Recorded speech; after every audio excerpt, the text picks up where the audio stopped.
The year is 1961. Studebaker decided it was time to update their aging Flathead 6 design to stay competitive with all of the other companies offering overhead valves. But they didn't have a lot of money to work with at this point in time, so they took a page from AMC's book.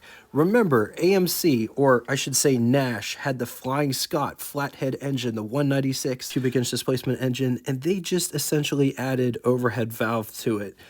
Studebaker went down the same path, but they used their 170 cubic inch displacement engine and would just make an all new head with the overhead valve arrangement in it to cut tooling costs way down. Because the new design implemented the use of overhead valve, the old tooling for the L head wasn't adaptable. Studebaker's new 6 would be the base Lark engine, but it would find its way into other Studebaker offerings like the Champ pickup truck.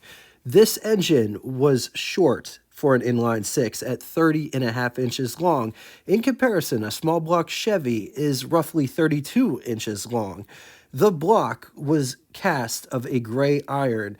In Studebaker's foundry, the block alone weighed 113 pounds after the finishing process was completed. Just for reference, the old flathead design used a saucer-shaped combustion chamber, which did not provide a squish/quench area, and it was limited on how big the valves and ports could be. It was a slow-burning combustion chamber, and it required more than normal ignition advance to produce maximum BMEP, or brake mean effective pressure. Brake mean effective pressure is the theoretical measure of an engine's capacity to do work calculated from the measured brake horsepower and the engine displacement, representing the average pressure uniformly applied to the piston during the power stroke. Because of the saucer-shaped combustion chamber having slow-burning combustion characteristics, higher octane fuel made the engine run more smoothly. With the new overhead valve head configuration, Studebaker's engineers would fill the area opposite to the spark plugs, making more compact combustion chamber with a quench pad. Ignition timing was more in the normal range, but despite all of its improvements, horsepower remained around 92 horsepower, same as the flathead. To try and get a little bit more power, baby, out of this overhead valve 6, Studebaker's engineers would focus on making the engine breathe better by increasing inlet port size from 1.25 inch to 1 3/8 inch, and then they took it a step further by increasing it to 1.5 inches, which increased horsepower from 92 horsepower to 101 horsepower, with the compression ratio staying at 7.2 to 1. Studebaker engineers would redesign the combustion chamber to get a little bit better compression ratio out of it, going to more of a kidney bean shape combustion chamber. They would also stagger the valves because they had limited space to work with. Intake valves were slightly inclined at 3 degrees from vertical. The exhaust valves were positioned at 14 degrees from vertical. Studebaker would use the valve lifters as well as the rocker arms from the V8 to save on tooling costs.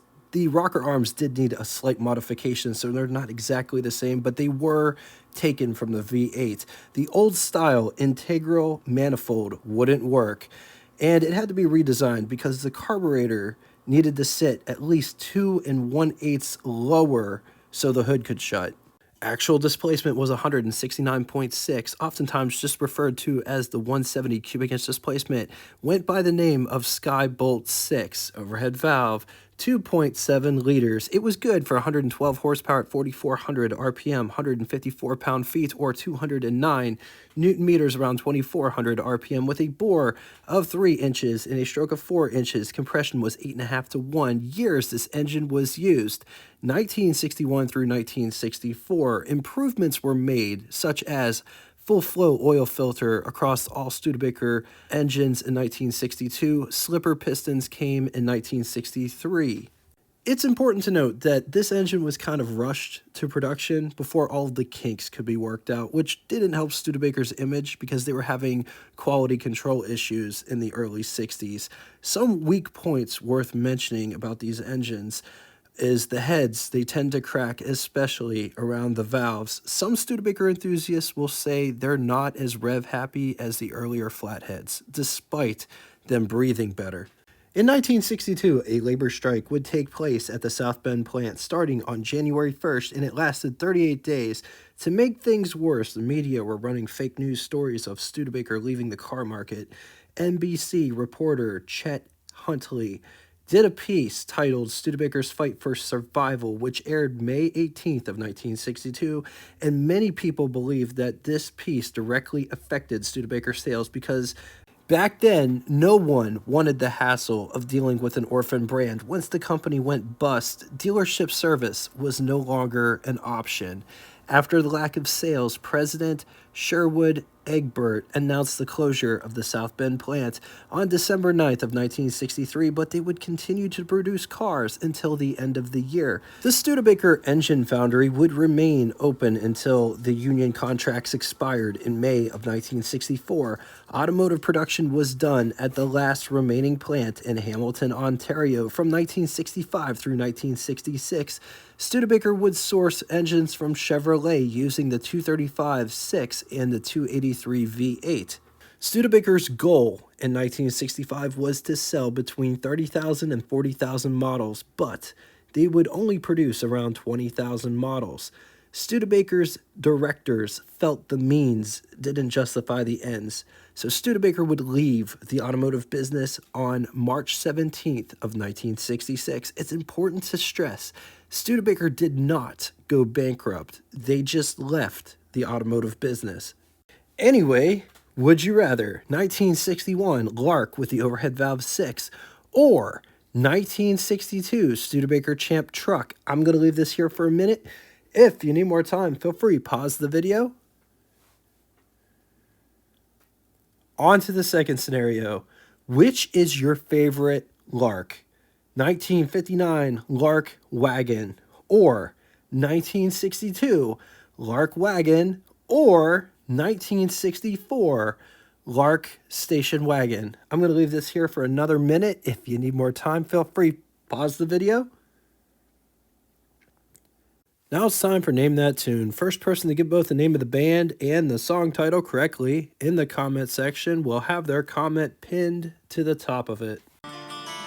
So even though Studebaker bit the dust long before I was born, the blow can still be felt.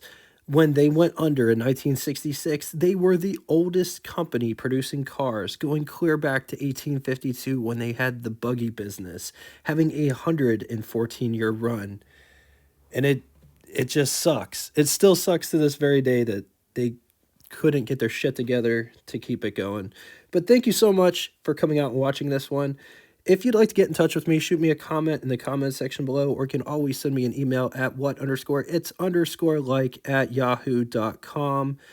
And thank you guys again for everything that you guys bring. I love reading the stories. I love reading the comments that you guys share. Until next time, toodaloo!